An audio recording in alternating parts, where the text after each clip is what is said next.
Now I request Honorable Dr. DY Chandrachud, Honorable the Chief Justice of India, to kindly address the august gathering.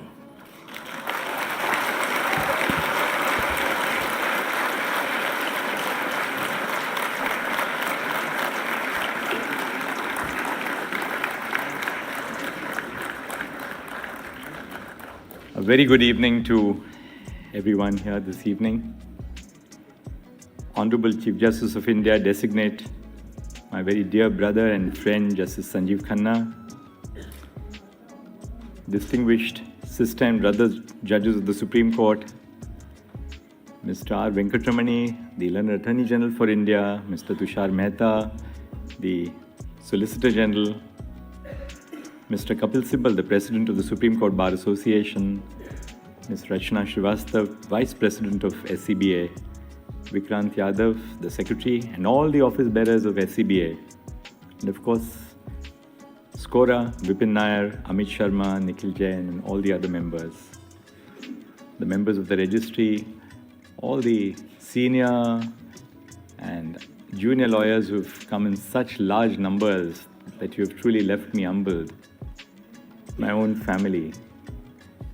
But last not the least, all the former judges, both of the Supreme Court, I can see Indira Di in the audience, of the Allahabad High Court who have come here. My dear friend Pradeep Baghel is here in the audience.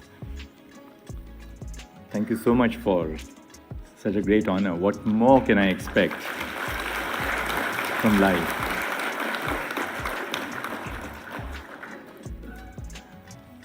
I'll begin with a little story about flowers, because I was thinking that the second bouquet was for Brother Sanjeev, and when the second bouquet came for me, and then there were two bouquets for Brother Sanjeev as well. When I became Chief Justice of the Allahabad High Court, on an average, at every bar functions, there would be about 25 to 30 marigold garlands which were placed on your collar. And of course, when I went home, Kalpana would say that, these marigold flowers tend to damage your shirt, and then it's very difficult to get the color off. So I began by telling the president of the Bar Association, I said, ये आप फूल देने का कष्ट ना करें, कितना पैसा खर्च करते हैं आप? So he said, नहीं जी, ऐसा नहीं है, अब इतना प्यार है, सभी का प्यार है. Then I said, but कष्ट आप ना लें इतने फूल देने का. At which point of time he told me the eternal truth. And he said, ये फूल आपके लिए नहीं देते हैं चीफ साहब, ये हमारे लिए देते हैं. थोड़ा सा फोटो वोटो भी हो जाता है आपके साथ. बट सच में आज जो फूल मिले हैं मुझे, ये मैं दिल से मुझे पता चला कि ये फूल मेरे लिए थे.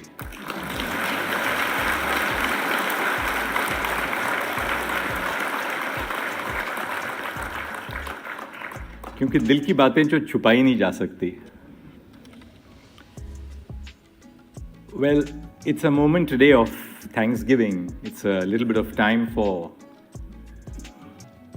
looking back in time. But before that, I would like to thank from the bottom of my heart the Supreme Court Bar Association for organizing this event, and for all the beautiful words which have been said by each one of the speakers who preceded me.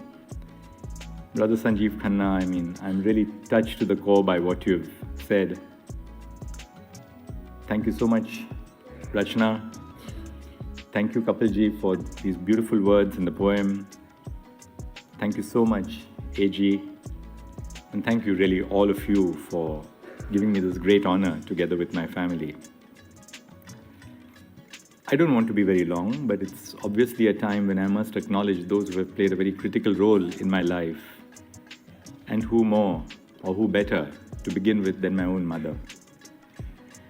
I was a sick child. I was prone to falling sick. My mother must have spent night after night keeping awake to ensure that I get well. And I still remember a little saying or a shloka, whatever you can call it, that she would say, which I was thinking of over the last few days. I must have heard her innumerable times saying, Aushadhi Janavi Toyam Vaidyo Narayano Hari. which meant that aushad, medicine, is like the Ganges, and Vaidyo Narayano Hari, the doctor, is in the position of Narayan. I never knew what the meaning of that phrase was. I never did. All that I knew was that it was accompanied by the bitter medicine which went into my mouth. She told me when I was born, I was growing up, that I've named you Dhananjay. But the dhan in your Dhananjay is not material wealth. I want you to acquire knowledge. Like most Maharashtrian women, she was very powerful. Ours was a woman-dominated house. My mother dominated everything at home. And I think women from Oriya are in the same pattern. So my lovely spouse Kalpana calls all the shots at home, but never messes around with the judgments. We had a household help when I was young. Her name was Bhimabai Bhanu Ghamat. She came from rural Maharashtra, coastal Maharashtra. She was engaged because my mother had contracted typhoid, and she was engaged to be with my mother to give a nursing care for her. And when I was born, I was a late-born child, but not fondled. I was disciplined, but not overly disciplined. I was allowed to live my own childhood without really compelling me to live the dream of my parents. They never tried to live their dreams through me. But Bhimabai Bhanu Ghamat was completely illiterate.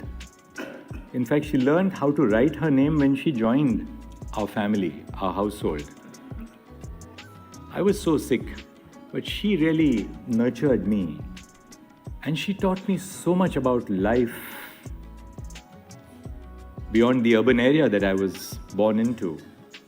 From her, I realized the truth about our rural households, rural Maharashtra. Most importantly, she made sure that though my father had become a judge just about a year after I was born, that I associated with people, with young friends who belonged to the margins of our society. My best friend always wore 2 pairs of shorts. And the reason why he wore 2 pairs of shorts was not because he had too many, but because he wanted to hide the holes in his shorts. Years later, I read a judgment of the Supreme Court, actually it was penned by my father, about this person who was sentenced to death. And everybody who gave evidence in that case said that he was such a despicable man. He would wear shorts with many holes. But I remembered that story when I was reading that judgment. In so many which ways it reflected the true character of India, at least when I was growing up. But I learned so much from her, and there's rarely a day of my life when I think both my sister and I don't remember her. I'll say just a few words about my father, who was a mentor, a good friend, a dear friend to me. He taught at the Government Law College, and so many of the great doyens of the bar, Fali Nariman, Soli Sorabji, Anil Diwan, Ashok Desai, all of them were his students. He was very disciplined, but he didn't discipline us as children. He thought that we should learn the ideals of discipline looking at the way he led a disciplined life. 2 things which I'd like to share with you, otherwise I can go on forever about a parent, as all of us can. He bought this small flat in Pune. And I asked him, why on earth are you buying a flat in Pune? When are you going to go and stay there? He told me one thing. He said, I know I'm never going to stay there. But he said, I'm not sure how long I will be with you. But do one thing. Keep this flat until the last day of your tenure as a judge. And I said, why is that? So he says, if you feel that your moral integrity or your intellectual integrity is ever compromised, I want you to know that you have a roof over your head. Never allow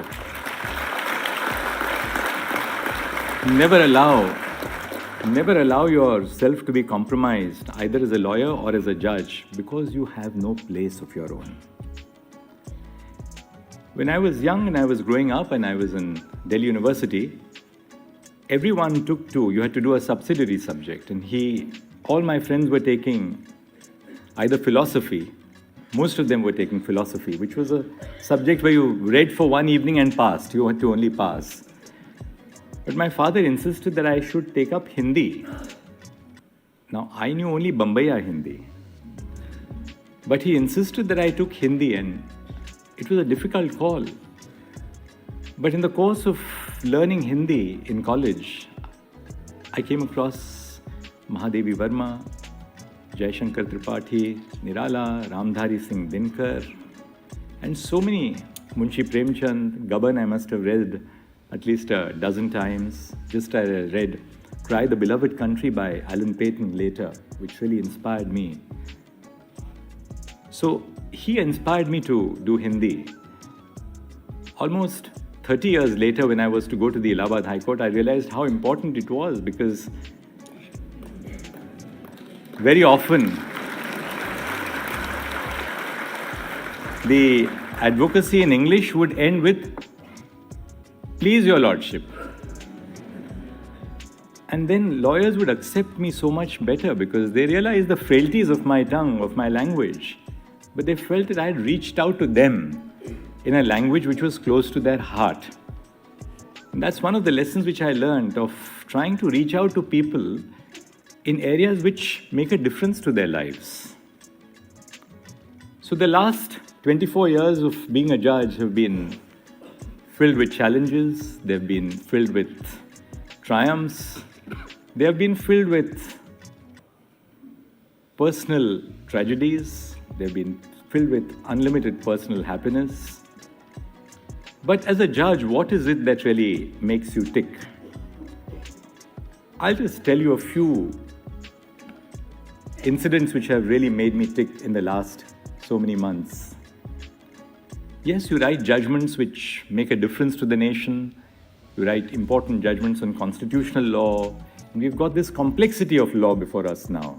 The Insolvency and Bankruptcy Code, the Electricity Act, the Competition Act. You just name it and you have new and complex areas of law coming up before us. But truly, what makes us tick as judges is the impact which we have on the lives of common citizens. Just yesterday, last week, Brother Pardiwala, Brother Mishra and I had passed an order allowing for 2 visually challenged candidates to appear at the interview of the Rajasthan Judicial Service Examination. They were ousted on the ground that they were disabled and they didn't meet the benchmark disability requirement. After they appeared for the interview, we were told that they have qualified and they are in the select list. That's what makes us tick. 2 weeks back, an aspiring doctor with myopathy of the lower limbs was told that his disability is more than 88%. And therefore he was told that he cannot become a doctor. But he had scored so well in the NEET undergraduate examination. 2 medical boards said that he is not worthy of becoming a doctor because his disability is very high, but his mind was brilliant. We got him examined by a 3rd medical board and then passed an interim order that student must be enrolled to the MBBS this year, and I'm sure that the student will do well. Or what about the student from the IIT Mumbai who was admitted to the IIT Mumbai, a child of a daily wager, who was not able to gain admission for the reason that the fee which he had to pay, or the documents which he had to upload, could not be uploaded within time. We said that he must be given admission. Or a Dalit student who was admitted to the IIT Dhanbad but couldn't conjure up 17,500 rupees to gain admission to IIT Dhanbad. His sister had given him a credit card, but he was not able to operate the credit card. But we gave him admission. What about, we are talking about now, I don't know their names, but I'll give you one more name which all of you know. About Sara Suni, one of the members of your bar, who is both, she suffers from a hearing and a speech impairment, but who needed a sign language interpreter. And we gave her a sign language interpreter. So these are really things where you realize that a judge makes truly a difference to the lives of people. When you become a judge, the first thing that you come face to face with are your own fears, because as lawyers, we can decide what cases to accept and what cases not to accept. Of course, occasionally judges can recuse, but you can't recuse every evening. As a lawyer can say that, well, I'm busy in a part heard before another bench. You have to take up everything which is dished out into your daily work under the roster prepared by the Chief Justice. And I was confronted with my own fears because I was predominantly a public lawyer, a public law lawyer. And then suddenly I was catapulted into a situation where my first sitting after 11 years as a judge on the division bench was to head the tax bench. I'd done a little bit of tax work when I was Additional Solicitor General of India between 1998 and 2000. But there I was trying to confront my own fears. How am I going to handle a tax bench, learning how to head a division bench for the first time? Or to head the commercial court, we didn't have commercial courts, but these were what we call the motions court. I had no clue about how to deal with commercial work. But that's when you learn to be humble, because you learn the limits of your own knowledge as a judge and how vast knowledge is, and you realize the importance of the bar in educating you. If we just step back and allow a little bit more time to the member of the bar who's arguing before you, you realize the importance of being patient, because you realize the limits of your own knowledge and the enrichment which you receive as a judge by just allowing different people speak. It may appear to be utterly irrelevant, but in that irrelevance, sometimes you realize that there is some human story which is unfolding before you. As Chief Justice of the Bombay High Court, I learned a great deal from judges from the service judiciary, from the district judiciary who came to the High Court. You know, there is a divide in the High Courts between bar judges and service judges. The bar judges are always regarded as, a cut above everybody else. They go on foreign holidays, which district judges who have come to the High Court cannot do.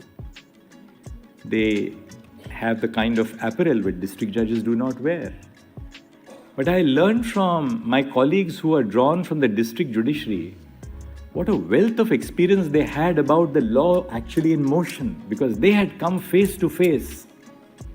They had come face to face with trial actions. They had an understanding about witnesses.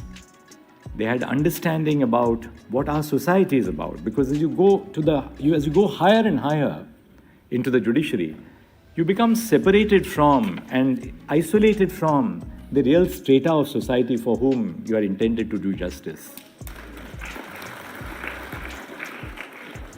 And I learned so much from, our colleagues who are drawn from the district judiciary. Many of them worked as Registrar Vigilance or Registrar Legal or in different wings of the High Court and then came to the High Court.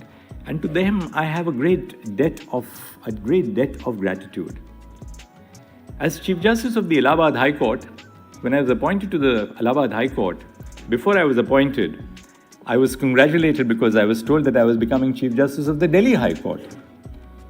But then this was just my beginning of my insight into the working of the collegium. For some reason, that Delhi High Court appointment never came through, for good or bad or indifferent reasons.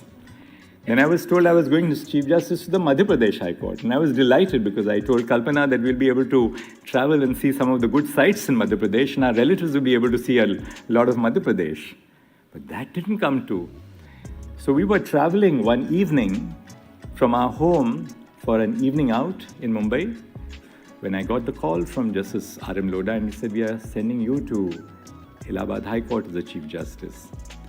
And when I told my wife that I'm going to the Allahabad High Court as a Chief Justice, there was a long silence in the rest of the journey. We ate our meal in absolute silence. But then I came back home and wrote a letter to the Chief Justice of India saying that I am accepting this appointment and I'll be delighted to go to the Allahabad High Court. But that experience in Allahabad changed me forever. It changed my life forever.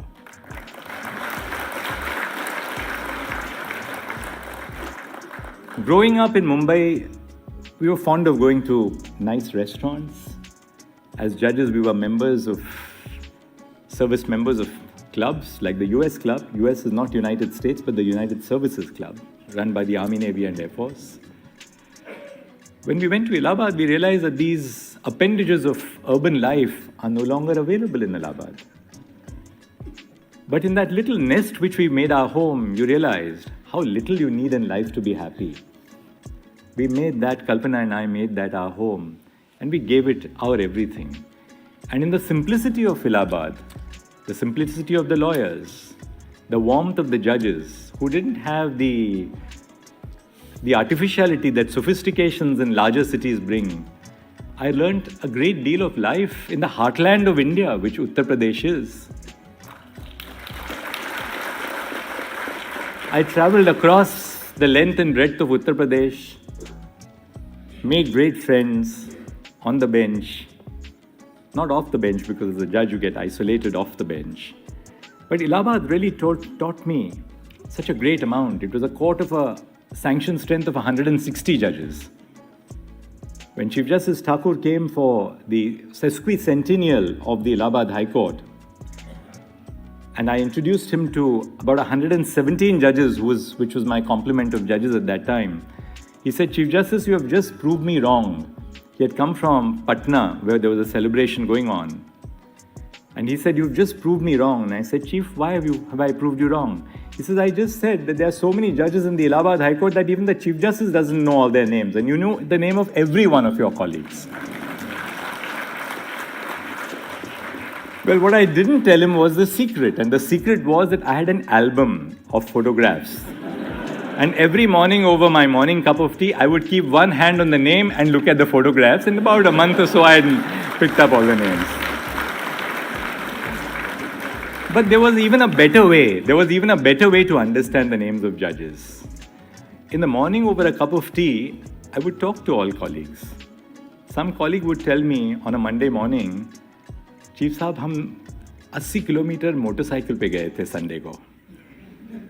So I would figure out, I would say, this was the colleague who went 80 kilometers on a motorcycle on a Sunday. And then you fix the name. The more interesting part was when, during the course of the National Judicial Commission hearings before the Supreme Court, judges were not being confirmed.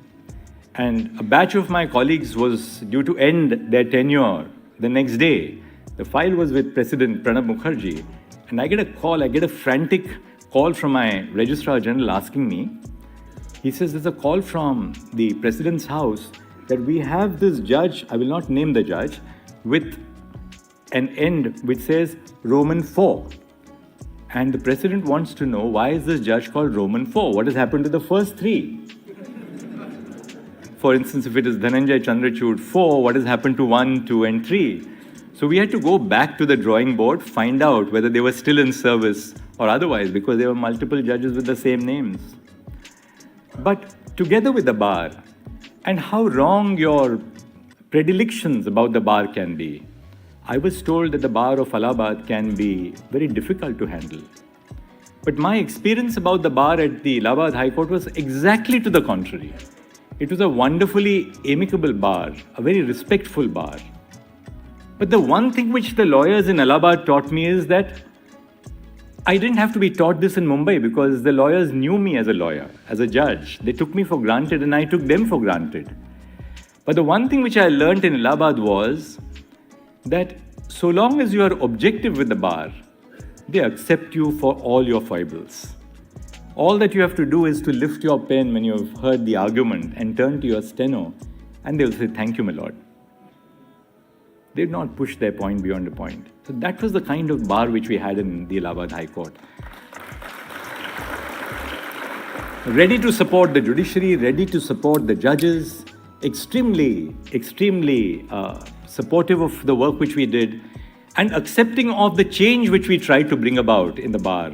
And I had some very seasoned colleagues, Justice Vikramnath is here, so if I had a problem, I would always go to my seasoned colleagues and say, yes, strike mita do. And sure as anything else, the strike would be over. Of course, I had my fair share of strikes in Allahabad as well. And sometimes you wonder, was I really responsible for this strike? You know, one thing which I'm sure a lot of you know, that lawyers' strikes really start with one reason, but then they continue to 5 or 6 other reasons which were not the reasons why the strike began. Very often lawyers would come stomping into my chamber at 4 o'clock complaining about something which had happened in the court. So I would order a cup of tea and they said, Chief Saab, ye nahi baat banti hai, aapko kuch karna hai. And I would say, dushmani chai ke saath to nahi hai na. We'll sit down, have a cup of tea, discuss things. And I think these learning lessons which I learnt in Allahabad have taken me here as learning lessons for the Supreme Court. So when the members of the Supreme Court Bar Association would come, members of SCORA would come, I knew that I couldn't find solutions to every issue that the SCBA raised or the SCORA raised, but I could certainly give them a patient hearing. In the court, you realize that you cannot cure every injustice which comes into your plate every day as a judge. Some injustices are within the realm of the rule of law. Other injustices are beyond what the rule of law can lead a judge to a solution. Because we are not knight errants, as the Supreme Court once called a very distinguished Chief Justice of the Calcutta High Court. We are not knight errants, we are governed by law. But you realize that the healing in a court lies in your ability to hear. Your healing in court does not lie in your ability to grant relief. Lawyers know where the balance of a matter lies. Most lawyers accept that this is a difficult case. If they succeed, they're happy because probably, the judge blinked a little bit or hadn't read the brief as well as the judge should have. But these are some of the learning lessons of life which I have learned. But there's so much that we have learned from the bar. As a young lawyer, I began my practice in the Supreme Court, but then I went back to Mumbai.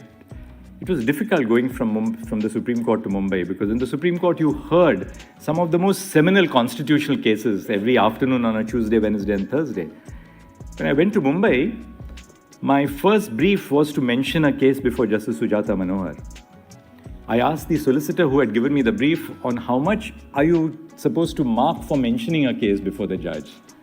So he said, you mark, it's your first docket. So I said, but tell me how much do I mark for this docket? He says, well, normally you mark 5 guineas for mentioning a matter, but since this is your first brief, I'll give you 6 guineas. Now, 5 guineas means 15 times 5, which is 75 rupees. I was allowed to mark 96 rupees, which I never really got. The Supreme Court was a completely different ballgame. I remember sitting in the court in the afternoons, hearing brilliance, absolute brilliance, whether it was Fali Nariman, Soli Sorabji. I remember Attorney General K. Parasaran arguing for 2 hours in the afternoon with nothing but the bare text of the Constitution in his hand. He was arguing an issue of legislative competence in the 7th schedule. Absolutely not a scrap of paper, no case, no precedent, just sheer brilliance on the bare text of the Constitution. And that's where we learned, whether it was Mr. R.K. Garg, the redoubtable R.K. Garg. Unfortunately, we lost to an accident. He argued the bearer bonds case. Whether it was Ashok Desai, Anil Diwan, my own senior, Mr. Temten Andhyarujana, who a member of the bar said was ramrod straight. For him, nothing but the pursuit of justice justified his existence. When I went to Goa with Mr. Andhyarujana would never stay in a fancy 5-star hotel like many other seniors of his ilk did. We always stayed at the very modest Mandovi across from the High Court because he felt that we are not going to charge the client overly for the appearance. But I learnt a great deal of life's lessons from Temten, as we called him, On the very first day that I entered his chamber, I said, "Good morning, sir." And Tempton looked at me and said, "There are no sirs in this chamber. You better learn to call me by my first name." So this relationship was a relationship of calling each other by our first names, but obviously a relationship of great respect, of affection, of love. So these are some of the experiences of my life which have changed me and made me the way I am. I just wanted to tell you that some of the changes we have made are in pursuance of my strong belief that sunlight is the best disinfectant. I know in so many which ways I've exposed my own personal life to public knowledge. And when you expose your own life to public knowledge, you expose yourself to criticism, particularly in today's age of social media. But so be it. My shoulders are broad enough to accept all the criticism that we have faced. The bar has responded with tremendous support in all the initiatives which we have taken. My colleagues have responded with tremendous support in all the initiatives which we have taken towards making our courts paperless. The Chief Justice can shout from the rooftops, but if the lawyers don't support the Chief and the colleagues don't support the Chief, nothing can happen. I found when I became a judge of the Supreme Court that this was a Chief Justice-centric court. In the High Courts, it's completely different. The High Court works through committees. The Supreme Court is a Chief Justice-centric court. The registry looks to one person, the Chief Justice. I thought that had to change. I experimented with constituting committees, and my experience was remarkable.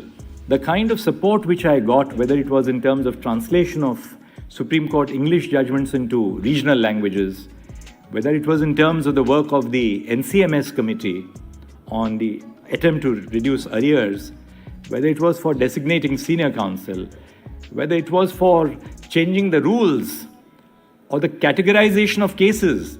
The categorization of cases had not been changed since probably 1997. Our colleagues sat through evenings on an end and changed the categorization. I'm not naming all of them because obviously I don't want to embarrass them. And by taking the names of some colleagues, I'll be missing out on other colleagues. But each of my colleagues has worked beyond the call of duty and accepted the work which the Chief Justice has given them. And look at what the net result today is. And with that, I'll be wrapping up. We decided to put the data of all pending cases on the public domain. All cases, whether registered or unregistered.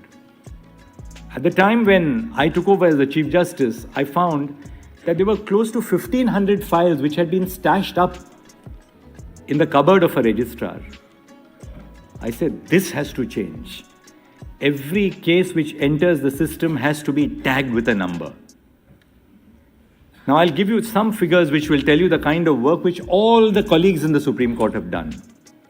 Between 9th of November 2022 and 1st of November 2024, 1,11,000 cases were filed. 5,33,000 cases were listed and 1,07,000 cases were disposed of. Now, you've probably read somewhere that, the pendency of the Supreme Court has gone up to 82,000 cases. I want to tell you the raw data and what the truth of the matter is. Before, as I said, 2022, cases which were defective, which were unregistered, were never put on the public domain. They were never accounted for. On 1st of January 2020, 79,500 cases were pending before the Supreme Court, including what we now call as the unregistered or the defective cases. That number on 1st of January 2022 went up to 93,000 cases.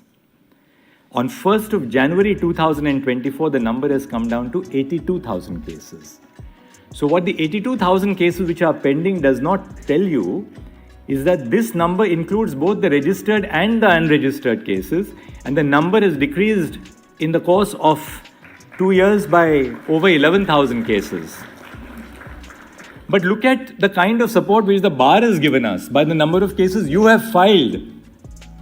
That shows the sense of faith which you and the public have in us.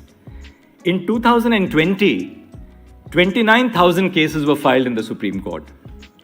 In 2023, 54,000 cases were filed in the Supreme Court. In 2024, I've taken the figures as of the beginning of this month and extrapolated them to the end of the year. About 60,000 cases will be filed in the Supreme Court. So the filing has doubled in the course of 2 years before the Supreme Court, from 29 to 60,000 cases. My colleagues, 28,682 regular cases were pending in November 2022. Today, 22,000 regular cases are pending. Why? Because on Wednesdays and Thursdays, every bench of the Supreme Court has put their heads down and disposed of old cases, with your support as a bar. If you asked for adjournments, what would a judge do? But you argued those cases. 21,000 bail cases have been filed over this period of 2 years. 21,358 bail cases have been disposed of by my colleagues. Last but not the least, I owe an eternal debt of gratitude to my collegium for the way we have worked. To Brother Justice Sanjeev Khanna, to Brother Justice Bhushan Gavai, Brother Justice Suryakant and Brother Justice Rishikesh Roy. We sat through the collegium, sometimes making tough choices, tough decisions. As Mr. Sibal said, you cannot always assure that a human decision is correct, but it at least must be reasoned, it must be spoken to, it must be a decision which is deliberated upon. We never had a difference of opinion. We never left a meeting with a sense of rancor. All meetings were conducted with a sense of humor, with a smile, and some snacks which were thrown in by me as well for good measure. But the important part is that we never lost sight of the fact that we are not here with personal agendas at work. We are here to subserve the interests of the institution. And in subserving the interests of the institution, it is that we have really, in that sense, been able to scale many, many heights. I won't give you all the data on the collegium. Last, may I only say this. I'm sure all of you are aware of the amount that I have received my share of trolling. I'm probably one of the most trolled individuals and judges across the system.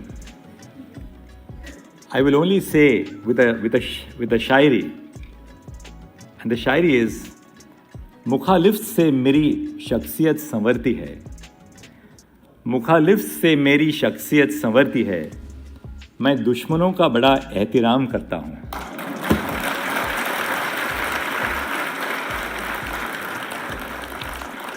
But on a lighter vein, I'm just wondering what will happen from Monday, because all those who trolled me will be rendered unemployed.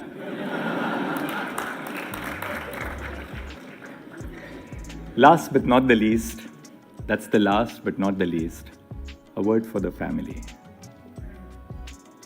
A word for my lovely children, Abhinav and Chintan. I keep on telling them that, look, I hardly get to see you. Why don't you come to Delhi? At least come here and argue your cases in the Supreme Court. I'll at least see you once in a month. And they said to me, Dad, we'll do that after.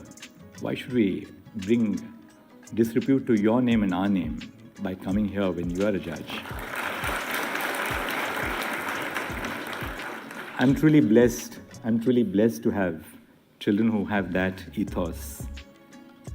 To our little Priyanka and Mahi, who have taught me that there's so much more to life than what we read in the dry pages of newspapers and our briefs, who've really, in that sense, shone the light on what disability really means and how you can aspire to live a dignified life, and your sense of intuition is as important or better than the intuition of any individual.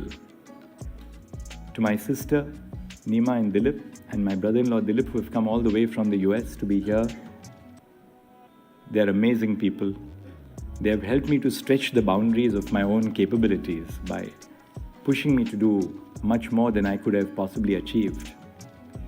and not finally, but most importantly, my own spouse, Kalpana. She is a great friend. What can I say? A great friend, my bestest friend,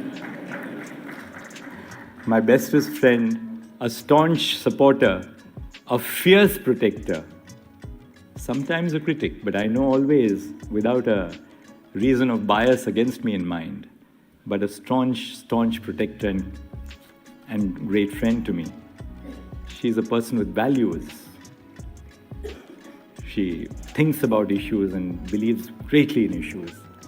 Our little Priyanka and Mahi, in particular Mahi, was responsible for my turning vegan. Kalpana turned vegan, and then I turned vegan after her. It's a quest about leading a cruelty-free lifestyle. And Kalpana always reminds me that veganism is not just about being vegan in food, but about being vegan in lifestyle. There's so much that I learn every day from Kalpana. She has instead, in that sense, been a solid source of strength and support to me. When we got married in 2008, Kalpana had extracted one promise from me. She said that I'll not wear any jewelry except that the wedding ring that you give me. She's truly that kind of a woman of character, a woman of strength. Today, as I'm talking to you about all the memories that I've gained in the last 24 years as a judge, I suddenly feel 65 years of age today. I really felt 65 years old when my usher, Rajinder, came and touched my feet. I said, अब तो बूढ़े हो गए हैं सच में. My brilliant staff in the court, my court master Sanjay, Gulshan, Chetan, Saroj, my brilliant staff at home, Chetan, Anju, Manish, people who would Afzal, my redoubtable stenographer from Allahabad, who would wait till 11 o'clock in the night telling me, I would tell him, please go home, and Afzal would say, sir, I'm just comparing what you have written with whether the judgments actually say that. That's the kind of staff that I have had. The registry of the Supreme Court has been a source of enormous strength.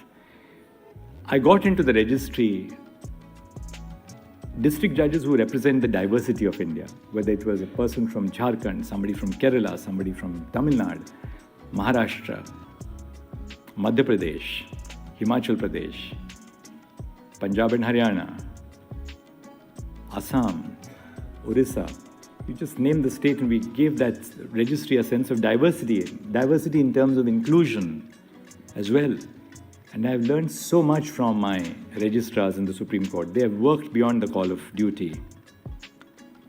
As the famous quote goes, when our memories outweigh our dreams, we have grown old. I hope I continue dreaming about the smaller things in life from now. Every person who has had a leadership role in an institution tends to feel, after me what? The deluge. And how untrue it is. There's never a deluge. Institutions are resilient and they continue. But I leave the institution of the Supreme Court in the confidence and the steadfast confidence, after having worked with Brother Sanjeev for such a long time, that this court is in solid, stable, and erudite hands of a very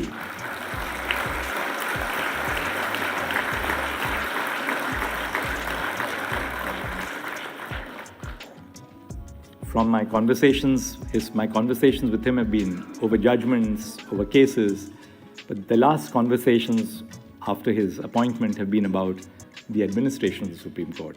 And sharing his ideas with me and learning about his ideas, I know that the Supreme Court has a bright future ahead. And for all my colleagues on the bench who have given me unstinted support and affection, thank you very much. I said I said in the court this afternoon that if I have hurt anybody, I can only say, Michhami Dukadam.